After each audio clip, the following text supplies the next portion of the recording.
अभिवादन स्वीकार करें, मैं उदय पठानिया। इन दिनों लेन देन यानी आर्थिक मामलों को लेकर हिमाचल में खासा बवाल जो है वो मचा हुआ है। लेकिन एक बात जो निकल कर सामने आ रही है वो भी कम हैरानीजनक नहीं है। अब ये बात कितनी सच है या कितनी झूठ है या कितनी सीधी या कितने लाग लपेट के साथ है, ये अलग बात है। खबर अब ये आ रही है कि केंद्र ने हिमाचल के 23,000 करोड़ रुपए देने हैं और इसके साथ खबर ये भी है जो कि पुरानी कही जा सकती है, लेकिन खबर तो खबर होती है कि जो पिछली बार बरसात में आपदा आई थी उसके 9300 करोड़ रुपया भी केंद्र सरकार ने अभी तक नहीं दिया है। और एक बात ये भी चल रही है कि माननीय सुप्रीम कोर्ट के आदेशों के बाद भी बीबीएमबी ने जो 4300 करोड़ रुपया हिमाचल को देना था वो भी नहीं दे रहा। और अब बात आती है कि ये बात उठी क्यों, ये बात सामने आई क्यों, कि इसकी टाइमिंग पर सबसे ज़्यादा सवाल उठ रहे हैं।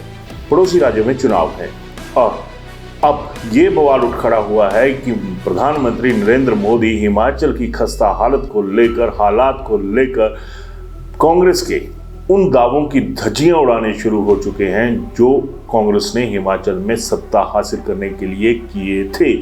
चाहे वो मसला ओपीएस का हो, 1500 रुपया महिलाओं को देने का हो, कोई भी गारंटी है जो कांग्रेस की 10 गारंटियां थीं, उस पर मोदी ने एक मोर्चा खोलकर रख दिया है।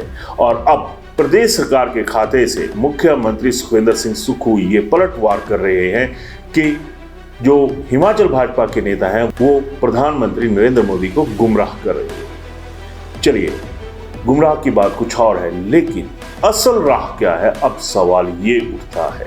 अगर 23,000 करोड़ रुपया एक, 9,300 करोड़ रुपया एक और 4500 करोड़ रुपया अलग से, अगर ये सच में हकीकत है तो फिर जो प्रदेश के हालात हैं उसके लिए अगर केंद्र सरकार को, भाजपा को जिम्मेदार ठहराया जाए तो गलत नहीं होगा।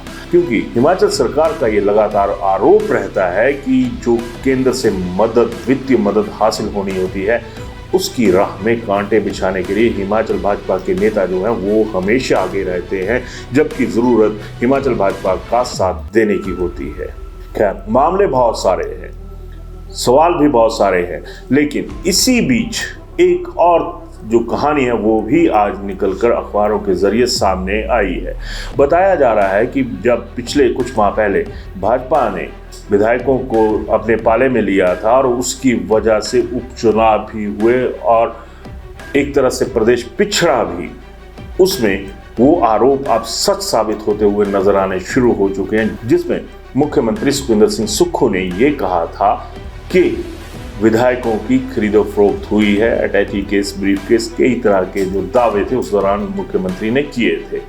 पिछले कल शिमला में इसी केस की छानबीन के तहत ये भी बात सामने आई है कि जो ट्रैवलिंग एजेंट थे उत्तराखंड का, उसने ये कबूल किया है कि एक वहाँ के नेता ने उसे मेहमानों की लिस्ट भी दी, कुछ कैश भी दिया और लगभग 35-40 लाख रुपए के करीब खर्चा हुआ इनके प्रबंधन पर और 25 लाख रुपया जो है वो कैश भी दिया गया।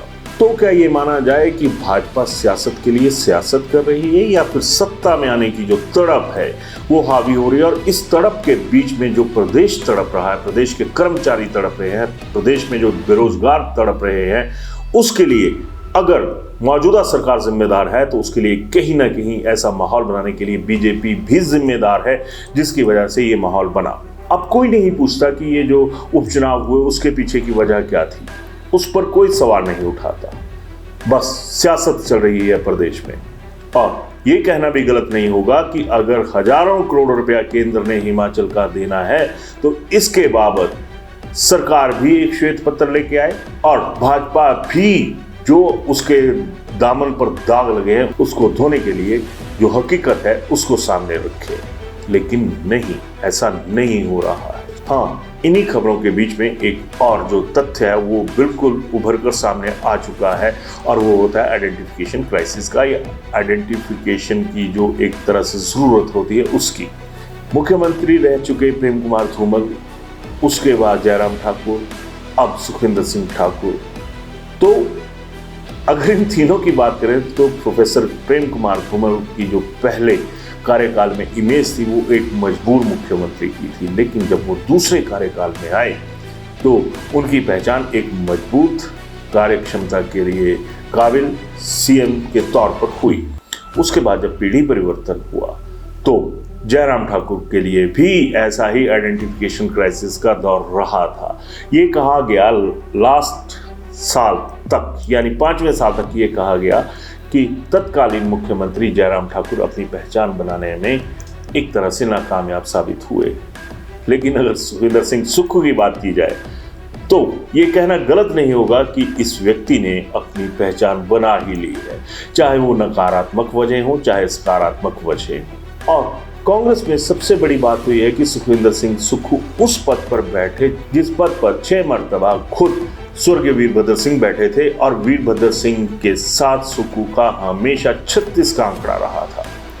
मगर इसके बावजूद भी कांग्रेस में कई और धुरंधर नेता थे, उनको पछाड़ने के बाद भी अगर सुक्खू सीएम की सीट पर पहुंचे तो पहचान का संकट तो उन्हें नहीं रहा। आज की डेट में जो प्रदेश का बच्चा है वो जानता है कि सुखविंदर सिंह सुक्खू प्रदेश के मुख्यमंत्री हैं। अब वजहें क्या है ये पब्लिक बेहतर जानती होगी कि सुक्खू की जो टीआरपी है वो किस तरह से बनी। लेकिन इसी बीच एक बात तो और खुलकर सामने आ गई कि केंद्र के साथ, खास तौर पर प्रधानमंत्री नरेंद्र मोदी के साथ टकराने का जो मादा है वो सुखविंदर सिंह सुक्खू ने रखा है, और शायद यही वजह है कि वो अब खुलकर केंद्र सरकार के साथ टकराने शुरू हो चुके हैं। और इस टकराहट का क्या नतीजा रहता है ये अलग बात है, लेकिन इनके टकराने में, बीजेपी कांग्रेस के टकराने में प्रदेश का कितना सत्यानाश हो रहा है, प्रदेश में रोजगार की क्या बुरी हालत हो रही है, ये सबसे बड़ा जो एक चिंता का विषय है ये बना हुआ है।